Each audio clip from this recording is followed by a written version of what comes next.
Movie के starting में हम मेगामाइंड को बिल्डिंग से नीचे गिरता हुआ देखते हैं और तभी उसको अपने पास से कुछ फ्लैशबैक आते हैं। वो किसी और प्लेनेट पर रहा करता था और एक एलियन था, लेकिन तभी उस प्लेनेट पर कोई हलचल होने लगी। वो तभी छोटा बेबी था। तभी पता चलता है कि वो प्लेनेट तबाह होने वाला है। मेगामाइंड के पेरेंट्स बहुत परेशान हो जाते हैं और उसे एक चैम्बर में रखते हैं ताकि उसकी जान तो बचा सके। उसकी एक फिश भी होती है, उसको भी वो उसी के साथ चैम्बर में रख देते हैं और प्लेनेट अर्थ की तरफ भेज देते हैं। वो एक स्पेसशिप में होता है। अब वो स्पेस में से होते हुए अर्थ की तरफ ट्रेवल कर रहा होता है कि तभी देखता है कि उसके पास एक और स्पेसशिप है जिसमें एक और बेबी है और उसका नाम है मेट्रोमैन। काफी सफर करने के बाद वो दोनों स्पेसशिप जमीन के करीब पहुंच जाती हैं और वो लोग लैंड करने वाले होते हैं। अब मेगामाइंड की स्पेसशिप एक आलीशान घर में लैंड करने वाली होती है, जबकि उसके साथ वाली स्पेसशिप उसे टकराती है और वो उस आलीशान घर में लैंड कर जाती है जहाँ पर मेगामाइंड की स्पेसशिप लैंड करने वाली थी। अब मेगामाइंड की स्पेसशिप टकरा जाने की वजह से एक प्रिजन में पहुंच जाती है। कैदी आकर उसे देखने लगते हैं और काफी हैरान होते हैं और वो उसको पालने का सोचते हैं। कैदी उसको कुछ पिक्चर्स दिखाते हैं जो कि पुलिस और चोरों की होती है, यानी क्रिमिनल्स की। वो कहते हैं कि पुलिस बुरी होती है, वो कैदियों को और चोरों को बिला वजह पकड़ती है, जबकि चोरी करना तो किसी इंसान की मजबूरी होती है। दूसरी तरफ उसी आलीशान घर में हम मेट्रोमैन को देखते हैं। उसे वो लोग काफी अच्छे से पाल रहे होते हैं और उसके काफी नखरे उठाए जाते हैं क्योंकि वो एक रिच फैमिली में जो गया था वो काफी कूल लाइफ गुजारने लगता है। इधर मेगामाइंड प्रिजनर्स के तौर तरीके ही सीख रहा होता है। एक दिन वो कुछ नंबर प्लेट्स को अटैच करके और उसके कुछ टूल्स की हेल्प से एक बाइक बनाता है और उसे जेल में ही चलाने लगता है। उसके इस तरह करने से प्रिजन टूटने लगती है और उसे काफी डैमेज होता है, जिसकी वजह से वहाँ के हेड को गुस्सा आ जाता है और वो सब मिलकर डिसाइड करते हैं कि मेगामाइंड अभी छोटा है तो क्यों ना इसका एडमिशन स्कूल में करवा दिया जाए, और ये उनका बहुत अच्छा फैसला होता है। अब जब वो क्लास में जाकर देखता है तो मेट्रोमैन भी वहीं पर होता है, यानी वो भी उसी की क्लास का स्टूडेंट था। मेट्रोमैन काफी इंटेलिजेंट था और सब बच्चे उसे पसंद भी किया करते थे, उसके फ्रेंड्स भी थे। अब क्योंकि मेगामाइंड नया बच्चा था तो वो भी अपनी जगह बनाने की कोशिश करता है। वो भी कुछ एक्सपेरिमेंट्स करके दिखाने वाला होता है, लेकिन क्लास में आग लग जाती है। और फिर वो कुछ बॉल्स की हेल्प से भी एक्सपेरिमेंट करने वाला होता है, लेकिन बॉल्स इधर उधर जाकर गिरते हैं। और फिर ये फैसला लिया जाता है कि इसकी शरारतों की वजह से इसे प्रिजन वापस भेज दिया जाए, जो कि उसके लिए ठीक नहीं होता।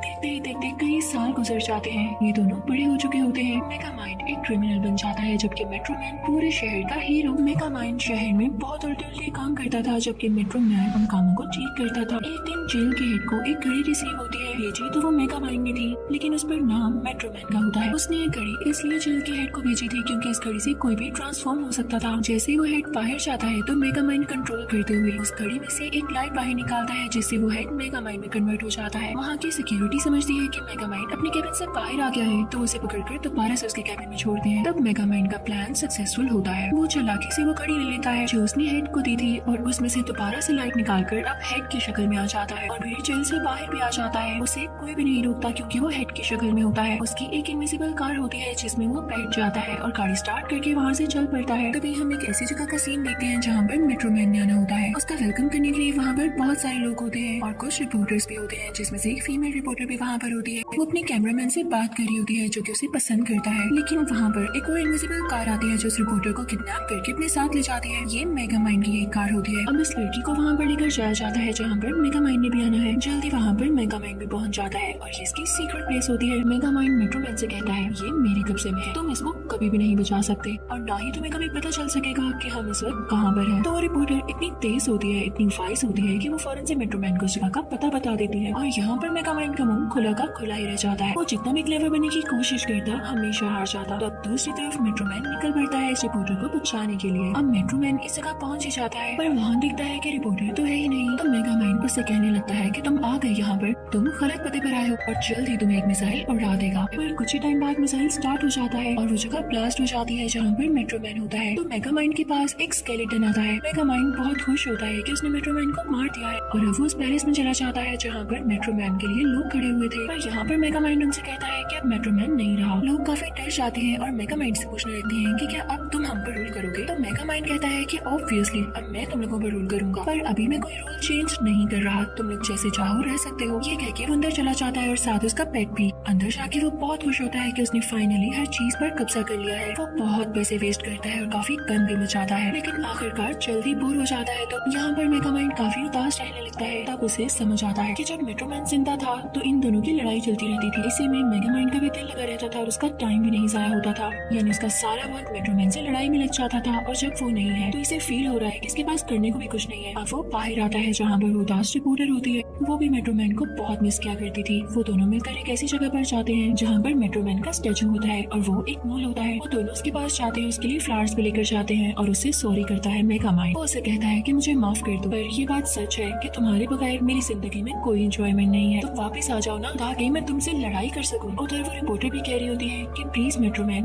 वापस आ जाओ। तभी वहाँ पर मॉल का ऑनर आकर कहता है कि बस मॉल बंद होने वाला है। रिपोर्टर वहाँ से नहीं जाती। तभी उसको मेट्रोमैन की आवाज आती है और वो उस साइड पर जाकर देखती है। तभी वहाँ पर मॉल का ऑनर आता है जो उसे कहता है मॉल बंद हो चुका है, अब तुम यहाँ से जा सकते हो। वैसे भी मैं नहीं चाहता कि ज्यादा देर तक तुम मेरे मॉल में रहो। तुमसे ज्यादा खतरनाक और फजूल का शरारती इंसान मैंने नहीं देखा। ये बात सुन के मेगामाइंड को बहुत गुस्सा आता है और वो एक डिवाइस के जरिए यानी डिवाइस को यूज करते हुए उसको फ्रीज कर देता है और उसको एक क्यूब में बदल देता है। फिर इसके बाद वो उसी का रूप ले लेता है। लेकिन तभी रिपोर्टर वहाँ पर आती है। उसे मेट्रोमैन कहीं भी नहीं दिखा होता, ये सिर्फ उसका वहम होता है। यानी उसको अपने ख्याल में आवाज आई होती है। वो जब उस मॉल ओनर को देखती है जो कि असल में मेगामाइंड है, तो उसके साथ एलिवेटर के जरिए नीचे चली जाती है और उससे मेट्रोमैन की बातें करने लगती है। तो वो और भी ज्यादा उदास हो जाता है। तो रिपोर्टर उसे कंसोल करती है। अब मेगामाइंड को पता था कि उसने बॉम्ब गिरा दिया है, जल्दी वो ब्लास्ट कर जाएगा। तो वो रिपोर्टर से कहता है कि तुम फौरन से यहाँ से निकल जाओ। रिपोर्टर के जाते ही मॉल में ब्लास्ट हो जाता है। लेकिन मेगामाइंड भी बाहर होता है, लेकिन उस पर सारा कंक्रीट आकर गिरने लगता है। अब वो वहाँ से अपनी सीक्रेट प्लेस पर आ जाता है। वहाँ पर उसे एक आइडिया आता है कि क्यों ना एक और सुपर हीरो बनाया जाए और फिर मैं उसी से लड़ाई करूँ। यह हो सकता है कि वो इतना सुपर बन जाए कि मेरे हर काम में मदद कर सके। उसका एक्सपेरिमेंट सक्सेसफुल हो ही जाता है। वो मेट्रोमैन के डैंड्रफ का एक फ्लेक लेता है और उसमें से डीएनए लेकर कोई चीज बनाता है जिसे वो चेस्ट में भी इंजेक्ट करेगा, वो सुपरमैन बन जाएगा। तभी मेगामाइंड को रिपोर्टर की कॉल आती है क्योंकि रात को इनमें फोन नंबर्स एक्सचेंज हुए थे और रिपोर्टर समझ रही होती है कि ये मॉल ऑनर का नंबर है। वो मॉल ओनर को यानी जो कि असल में मेगामाइंड है उसे बताती है कि मुझे मेगामाइंड की सीक्रेट लोकेशन का पता चल चुका है। मेगामाइंड को बहुत हैरानी होती है और वो अपने पेट फिश को छुपाता है और इससे पहले कि अपने एक्सपेरिमेंट्स को छुपा सकता,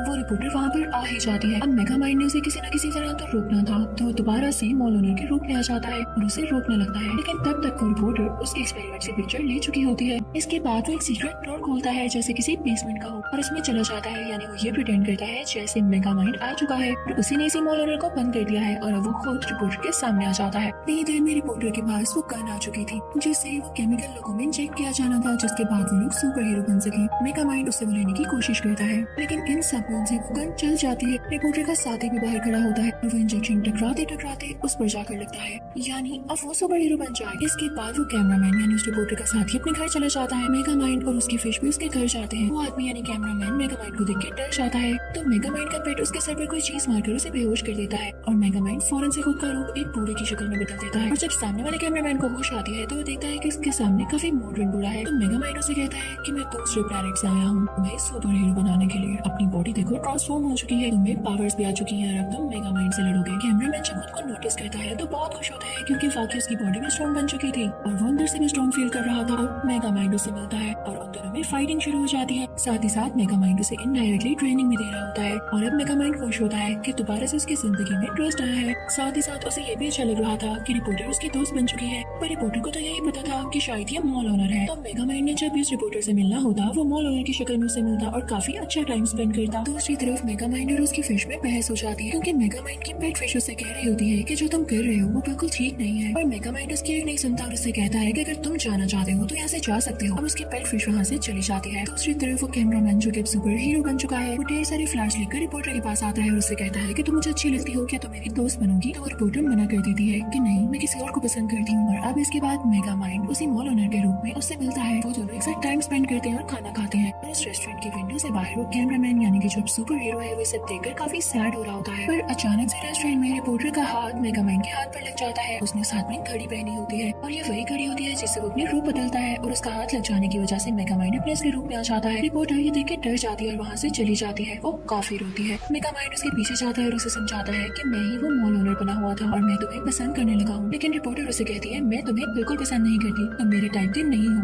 ना हमारा कोई मैच है, तुम यहाँ से चले जाओ। मेगामाइंड बहुत उदास होता है और अपना सर नीचे करके वहाँ से चला जाता है। बारिश भी हो रही होती है और दोनों ने अपने रास्ते अलग कर लिए होते हैं। अब सारी रात मेगामाइंड उदास रहता है, लेकिन जब सुबह होती है तो वो सोचता है कि क्यों ना सुपरमैन से लड़ाई की जाए और अपनी जिंदगी में ट्विस्ट वापस लाया जाए। वो सुपरमैन के घर जाता है, उसकी दीवार तोड़ते हुए अंदर जाता है तो देखता है कि वहाँ पर चोरी का माल पड़ा हुआ है। सुपरमैन उसके पास आकर कहता है मैं खुश नहीं हूँ, मुझे इस जिंदगी भी अच्छी नहीं लगती, तो मैं बुरा बनना चाहता हूँ। मेगामाइंड उसे कहता है कि मुझसे लड़ो, तुम एक अच्छे इंसान और मैं बुरा हूँ, तो मुझे ही लोगों की नजर में बुरा रहने दो और मुझसे लड़ो आकर। पर सुपरमैन कहता है नहीं, मुझे नहीं लड़ना, मुझे अपने काम से काम रखना है। तो मेगामाइंड उसके सामने रिपोर्टर का नाम लेता है और कहता है देखो वो कल रात मेरे साथ थी। तो इस बात पर सुपरमैन को काफी गुस्सा आता है और वो मेगामाइंड से लड़ने लगता है। दोनों में काफी फाइट होने लगती है। मेगामाइंड को बहुत गुस्सा आ जाता है। वो एक बड़ा सा कॉपर बॉल उठाकर सुपरमैन पर फेंकता है, लेकिन उसे तोड़ते हुए बाहर आ जाता है। ये देखकर मेगामाइंड बहुत हैरान हो जाता है कि जिससे मेट्रोमैन मिला वो भी तो कॉपर पार्टिकल्स थे, लेकिन ये सुपरमैन जिसमें उसी मेट्रोमैन का डीएनए है, इसे कॉपर बॉल से कुछ भी नहीं हुआ, तो जरूर मेट्रोमैन जिंदा हो सकता है। वो फौरन से उस जगह पर जाता है। उसके साथ वो रिपोर्टर भी होती है और वो लोग उस जगह पर जाते हैं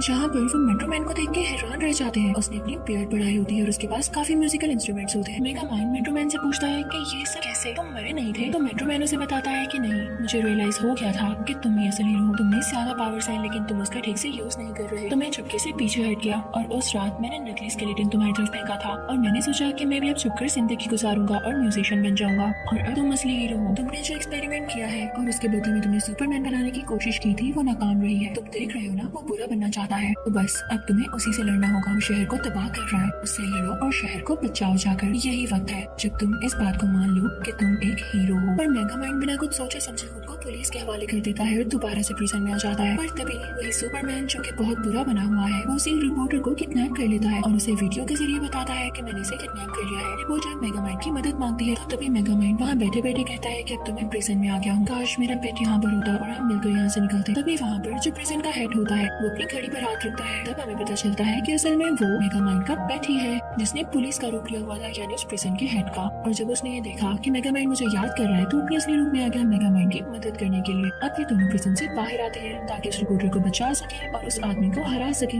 जो कि सुपरमैन के नाम पर बुरा बना हुआ है और दुनिया को तबाह करने वाला है। जैसे ही मेगामाइंड और उसका पेट वहाँ पर पहुँचते हैं तो सुपरमैन उनसे लड़ने लगता है, लेकिन मेगामाइंड ने अपना एक रेप्लिका बनाया होता है जिससे वो सुपरमैन जैसा दिखने वाला गन कंफ्यूज होने लगता है। तभी मेगामाइंड अपनी कार से एक ऐसी गन लाता है कि अगर उससे किसी सुपरमैन को शूट किया जाए तो उसकी पावर डिफ्यूज हो जाएगी, यानी वापस चली जाएगी। फौरन से सुपरमैन के सामने जाता है और उस पर वो शूट कर देता है, जिसके बाद उसकी पावर डिफ्यूज हो जाती है और वो एक नॉर्मल कैमरामैन में वापस आ जाता है। पर इस सब में मेगामाइंड के फिश का टैंक का शीशा भी टूट चुका था, लेकिन इससे पहले कि वो फिश तड़प तड़प कर मरती, मेगामाइंड उसे पानी में डाल देता है। रिपोर्टर उसके गले लग जाती है और उसे थैंक्स कहती है। यहाँ पर दोनों एक दूसरे से कन्फेस करते हैं कि वो एक दूसरे को पसंद करते हैं। अब इनके सामने बाकी सारे लोग भी होते हैं। जब शहर के लोगों ने अपनी आंखों के सामने देख लिया होता है कि इनको बचाने वाला आज मेगामाइंड ही है, तो वो सब उसको शुक्रिया कहते हैं। अब इन सब में बॉन्डिंग बहुत अच्छी हो जाती है। मेगामाइंड सोच लेता है कि अब से वो लोगों की मदद करेगा और इनका ख्याल रखेगा। तो इसी के साथ इस मूवी की एंडिंग यहीं पर होती है। Thank you for watching.